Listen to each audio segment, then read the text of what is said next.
संसद के बजट सत्र का दूसरा चरण शुरू हो चुका है और इस दूसरे चरण के दौरान सरकार की तरफ से बहुत इंपॉर्टेंट बिलों को पेश किया जा सकता है, विधेयक पेश किए जा सकते हैं जिन पर चर्चा होगी। और इसमें से एक सबसे इंपॉर्टेंट विधेयक होने वाला है वक्फ बोर्ड विधेयक। तो ये जो वक्फ विधेयक है ये क्या होने वाला है, जो जो संशोधन यहाँ पर किया जा रहा है वो संशोधन क्या है, क्या बदलाव आपको देखने को मिलने वाले हैं, विवाद किस बात को लेकर के है। आज की इस वीडियो में हम इन्हीं तमाम बिंदुओं को समझने वाले हैं कि सरकार की तरफ से क्या सुझाव दिए गए हैं, क्या प्रस्ताव रखे गए हैं और उनकी आलोचना क्यों की जा रही है। तो मेरा नाम है अक्षय और आपका स्वागत है दृश्य IAS चैनल की इस नई वीडियो में। करते हैं वीडियो की शुरुआत और सबसे पहले वीडियो की रूपरेखा को समझ लेते हैं, यानी कि वीडियो में हम कौन कौन से इंपॉर्टेंट टॉपिक्स पे चर्चा करने वाले हैं। तो वीडियो को यदि आप देखें, सबसे पहले हम बात करेंगे खबर को लेकर के कि खबर में आपको क्या क्या देखने को मिला है और खबर में हम क्या क्या इंपॉर्टेंट पॉइंट जो है वो आपके सामने आने वाले हैं। इसके बाद वक्फ संपत्ति क्या होती है, वक्फ प्रॉपर्टी क्या होती है, इसको किस तरह से डिफाइन किया जाता है, कैसे इस्तेमाल किया जाता है, इस पर बात करेंगे। फिर राज्यवार वक्फ संपत्ति कितनी है, कौन से राज्य के पास, कौन से राज्य में आपको कितनी वक्फ प्रॉपर्टी देखने को मिलेगी, इस पर भी चर्चा करेंगे। इसका एक ग्राफ हम यहाँ पर देखेंगे। फिर सरकार की तरफ से 2024 में जो अमेंडमेंट बिल पेश किया गया था, ये अमेंडमेंट बिल जो है उसमें क्या प्रोविजंस किए गए हैं, उन बदलावों पर भी बात करेंगे। इन प्रोविजंस की आलोचना किस आधार पर हो रही है, इसका एक विश्लेषण भी यहाँ पर हम करेंगे कि क्या निष्कर्ष जो है यहाँ पर निकाला जा सकता है। अंत में एक सवाल भी आपके लिए होगा, जिस सवाल का जवाब आप कमेंट बॉक्स में दे सकते हैं। इसके अलावा ये जो पूरा टॉपिक है, जो है हमारा जो पूरा विषय है, वो आपका GS पेपर 2 से जुड़ा हुआ है। आप इसे भारतीय समाज और कानून जैसे खंडों से जोड़ करके देख सकते हैं। तो इसी नोट के साथ करते हैं वीडियो की शुरुआत और सबसे पहले बात करते हैं कि हमारी खबर क्या है।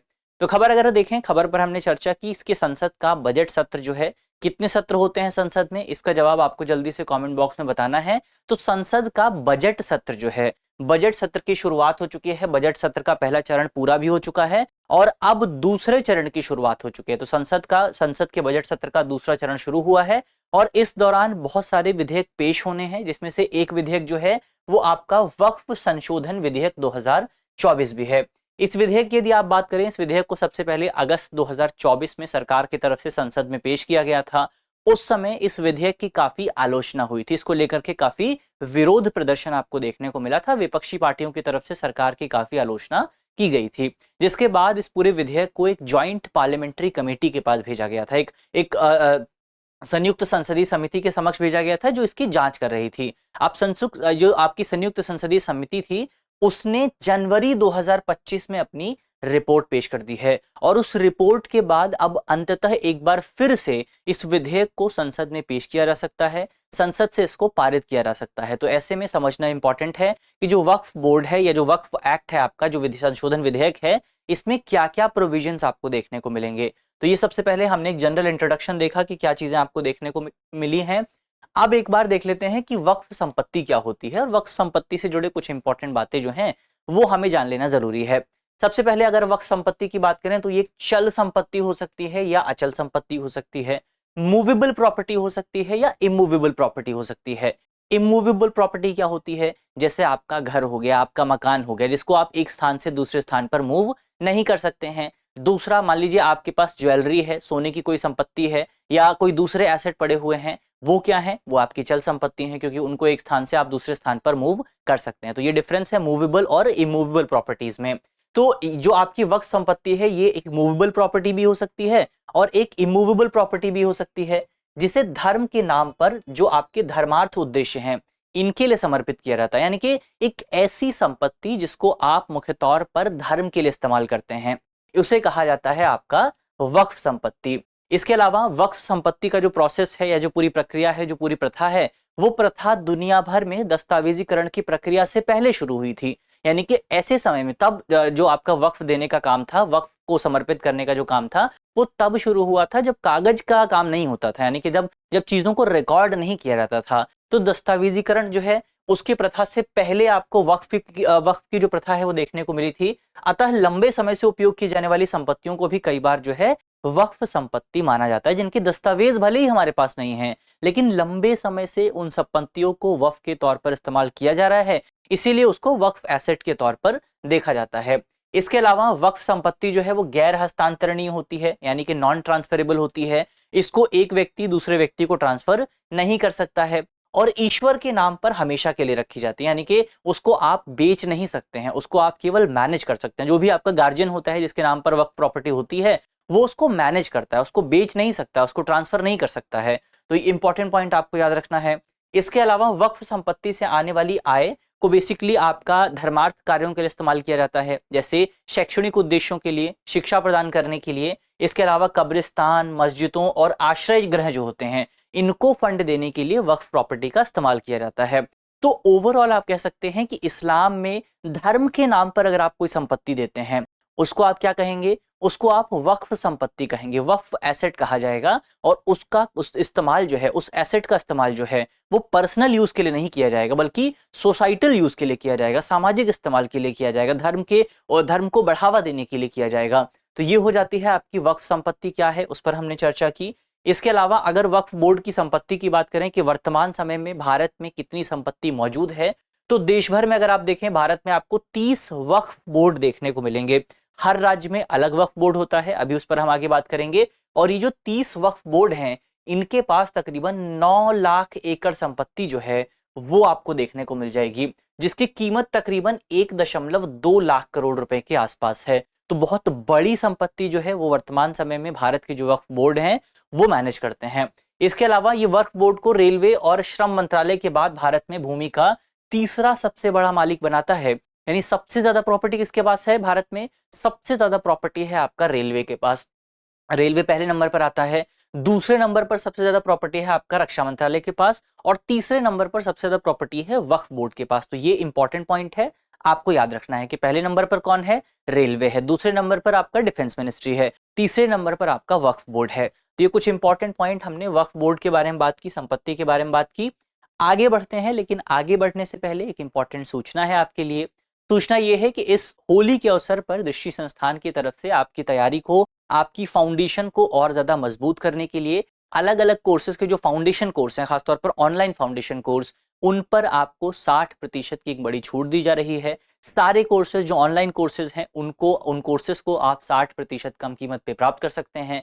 चाहे यूपीएससी का कोर्स हो, चाहे आपका यूपीपीसीएस का कोर्स हो, एमपीपीएससी का कोर्स हो, आरएएस फाउंडेशन का कोर्स हो, तो ये सभी जो फाउंडेशन कोर्स हैं अब आपको 60% कम कीमत पर मिलेंगे। तो एक बहुत अच्छा ऑफर है। ऑफर का लाभ यदि आप उठाना चाहते हैं तो वीडियो के डिस्क्रिप्शन में आपको लिंक मिलेगा, उसको क्लिक कीजिए, अपने आप को रजिस्टर कर लीजिए, या आप हमारे नंबर पे भी संपर्क कर सकते हैं। नंबर आपको नोट करके रखना है, नंबर है हमारा 8750187501। इस नंबर पर आपको और डिटेल से जानकारी मिल जाएगी। चलिए आगे बढ़ा जाए, ये एक इंपॉर्टेंट सूचना रही आपके लिए।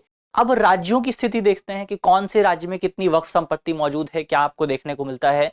तो एक इंपॉर्टेंट पॉइंट आपको जो याद रखना है, और क्योंकि ये मामला इस बार बहुत चर्चा में रहा है, पहले भी चर्चा में रहा था जब इस पूरे विधेयक को पेश किया गया था, और अब दोबारा से चर्चा में रहने की उम्मीद है। तो यहां से सवाल आपका बन सकता है, सवाल बनेगा तो बहुत तरीके से सवाल बन सकते हैं।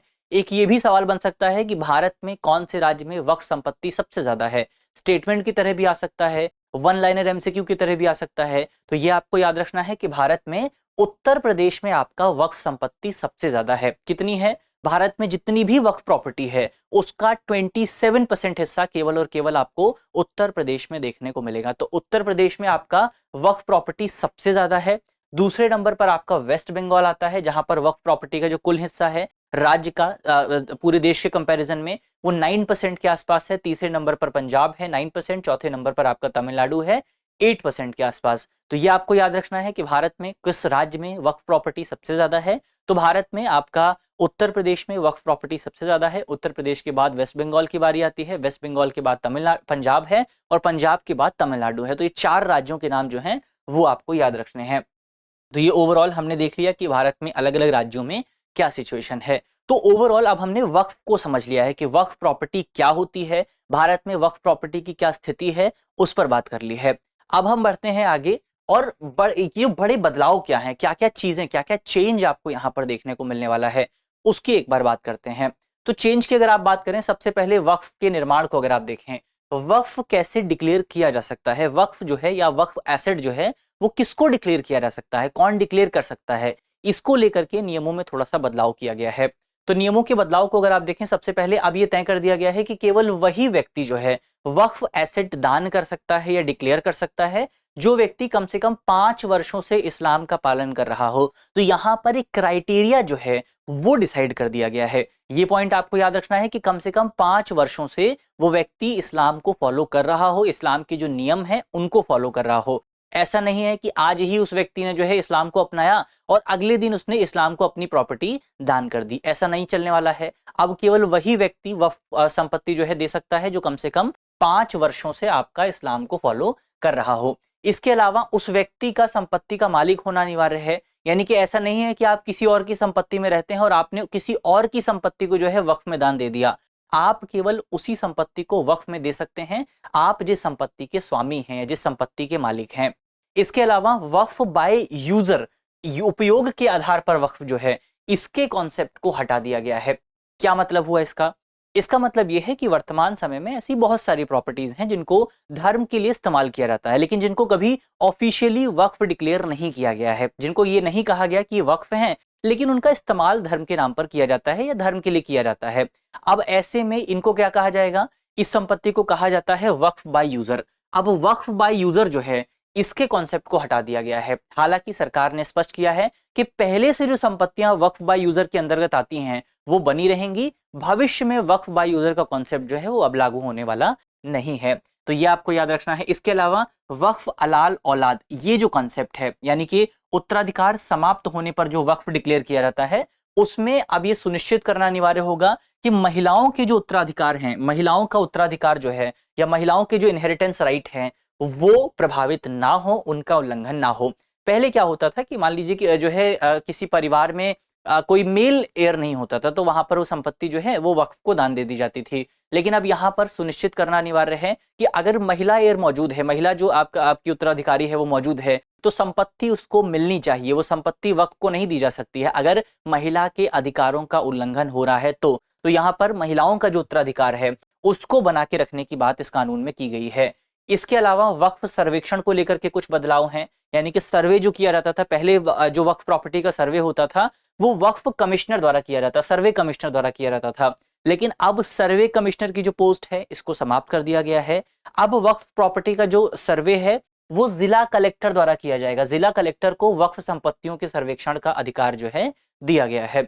इसके अलावा सरकारी संपत्ति पर वक्फ का दावा जो है, कोई भी सरकारी संपत्ति जिसे वक्फ के रूप में चिन्हित किया गया है वो अब से वक्फ नहीं मानी जाएगी। यानी कोई भी ऐसी प्रॉपर्टी जो कि सरकार की है लेकिन उसे वक्फ माना जाता है, अब उस दावे को हटा दिया जाएगा।